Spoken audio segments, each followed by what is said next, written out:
My name is Brooklyn, and I want to share a chilling adventure that happened to my boyfriend and me 2 years ago, shortly after my 19th birthday.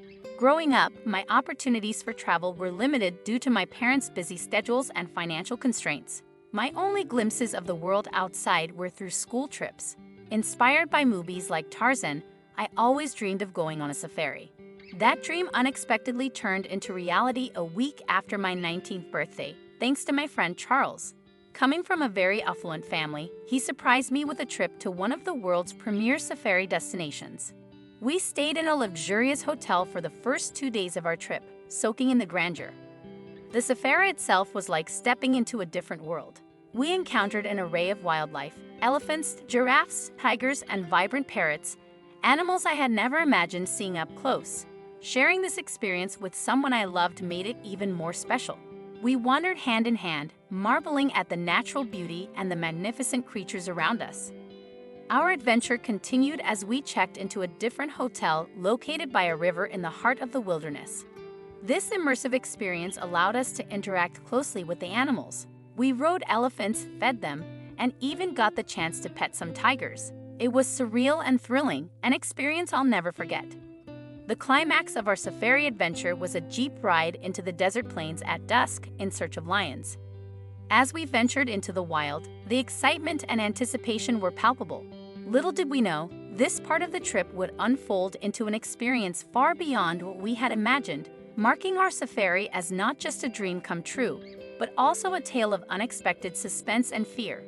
Our peaceful safari experience took a harrowing turn when our jeep suddenly halted, with the driver informing us that we had run out of fuel. He left to get more, leaving Charles and me alone in the vehicle. In the midst of the growing tension and fear, I admired how dashing Charles looked in his safari outfit. But as I leaned in for a kiss, a thunderous roar shattered the moment. Lions were approaching our jeep. Panic set in as we realized our vulnerability, especially with the fading daylight. The jeep soon became surrounded by an increasing number of lions, their interest in us unnervingly apparent. In a desperate attempt to ward them off, Charles brandished a stick, but it only seemed to provoke one of the lions, transforming it into an even more menacing presence. Overwhelmed with fear, I began to cry, and surprisingly, my loud sobs seemed to deter the lions. This observation gave us a momentary respite, but it dawned on us that the guide hadn't returned. Doubts about his intentions and the actual distance to the fuel supply arose. In an effort to gain a better vantage point and escape the lions, we climbed on top of the jeep. It was there that Charles made a shocking discovery: pieces of raw meat scattered across the roof. This unsettling find raised alarming questions about the guide's motives and whereabouts. Realizing the immediate danger, we threw the meat as far away as possible, hoping to divert the lions' attention from us. Then, gripped by the fear of being tracked by the lions attracted to the scent of blood and raw meat, we made a frantic dash into the wilderness. Our escape was hindered by the dark trails and the terrifying sounds of wild animals all around us. To our dismay, we found ourselves lost, with no phone service to call for help. Our dream safari had turned into a nightmare, and survival became our only focus. Armed with only our flashlights, Charles and I cautiously proceeded through the dark wilderness, hoping to find safety. The realization that it was only 11 p.m. and that no one at the hotel would notice our absence until morning heightened my anxiety. I was terrified and couldn't stop crying, despite Charles trying to remain calm. He mentioned his parents would sue the guide for abandoning us, but that provided little comfort. Our situation worsened when we encountered a group of gorillas.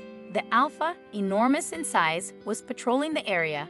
We knew any sound could provoke an attack, mistaking us for hunters threatening his family. Charles quickly silenced my involuntary gasp, covering my mouth with his hand.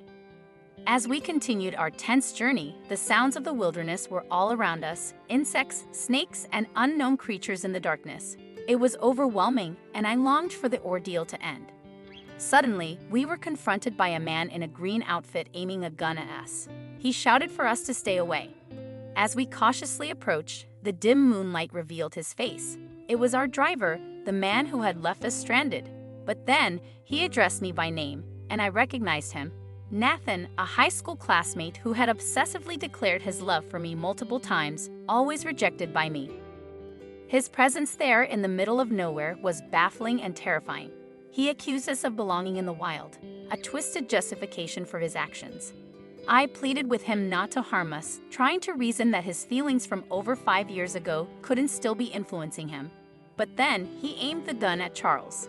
In a desperate whisper, I urged Charles to run and seek help, hoping he could find a way out of this nightmare that Nathan, a ghost from my past, had orchestrated. The danger was now more real and immediate than ever, with an unstable and armed man standing before us, driven by long-held and unrequited feelings. Urging Charles to flee for help, I assured him that I knew Nathan and could manage the situation.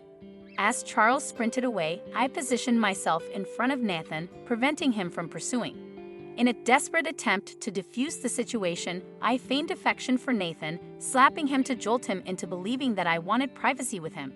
I spun a tale about being with Charles solely for his family's wealth, to convince Nathan of my supposed interest in him. Nathan, momentarily swayed by my act, lowered his gun. Seizing the opportunity, I played into his delusions further. Complaining about my sore feet, I asked him to carry me, removing my shoes and socks as a sign of vulnerability. My intent was twofold: to keep him distracted and to leave a trail for Charles to follow, marked by my heavier footprints and the dropped socks and shoes. Nathan carried me to a secluded spot by a glowing waterfall. There, under the guise of romantic interest, I asked him to cuddle with me in the moonlight. As we lay together, Nathan questioned why I had rejected him in school. I fabricated a story of regret and misguided priorities, all to keep him pacified and believing in my sudden change of heart. Despite feeling a twinge of guilt for manipulating Nathan's feelings, I knew it was crucial to keep him calm and distracted to ensure our safety. When I expressed hunger, Nathan readily agreed to provide for me, further demonstrating his belief in my ruse. He then carried me to his makeshift room in the wilderness, continuing to hold onto the illusion I had created, while I silently hoped that my efforts would buy enough time for Charles to find help and rescue us from this perilous situation. Nathan had prepared a simple meal of spaghetti and fried chicken for me. Despite the stale odor of the sheets, I found a strange comfort in them and quickly fell asleep from exhaustion. But I was jolted awake by the sound of the door slamming shut. Nathan was gone, possibly in search of Charles. Fear and uncertainty crept in as I wondered about Charles' fate. In a panic, I left the room, calling out desperately for both Nathan and Charles. As I stumbled through the dark, Nathan suddenly emerged from behind a tree, his expression a mix of anger and disbelief. He accused me of lying about my feelings. In that moment, it dawned on me that I had unwittingly walked into another one of his traps. Fleeing in terror, I accidentally stepped on something sharp, my cry of pain echoing through the wilderness. Nathan rushed to my side, concerned, and quickly fashioned a makeshift bandage from his shirt before carrying me back to the waterfall. As dawn broke, Nathan expressed a wish to stay together forever, to which I responded with a lie, my mind filled with worry for Charles. Then, to my immense relief, Charles appeared, calling out to us. I pushed Nathan away and ran towards Charles. The police arrived soon after and apprehended Nathan. Both Charles and I were taken to the hospital for a checkup. The doctors decided to operate on my foot due to the risk of infection from the dirty, sharp object I had stepped on. After the surgery, Charles visited me in my hospital room, expressing his remorse for leaving me in such a perilous situation. I reassured him that Nathan hadn't harmed me and explained that my injury was accidental, caused by my own decision to discard my shoes and run barefoot. The whole experience had been a harrowing ordeal, but it was finally over and we were safe.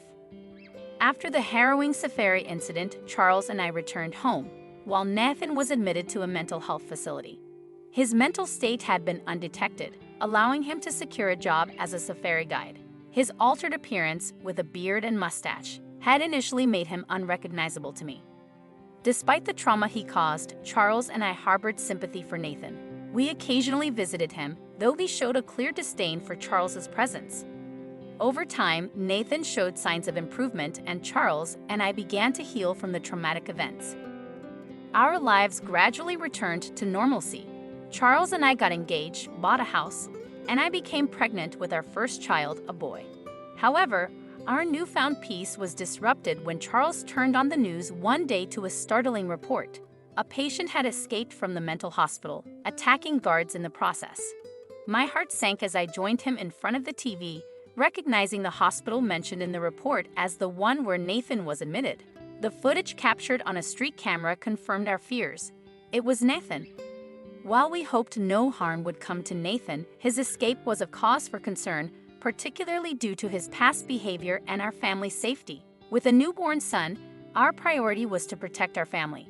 We took the necessary precautions, living more secludedly while awaiting updates from the police. Nathan remained at large, but we were determined not to let fear dominate our lives. We focused on moving forward, building a life for ourselves and our son, hoping for a resolution to the situation, but prepared to face whatever challenges came our way.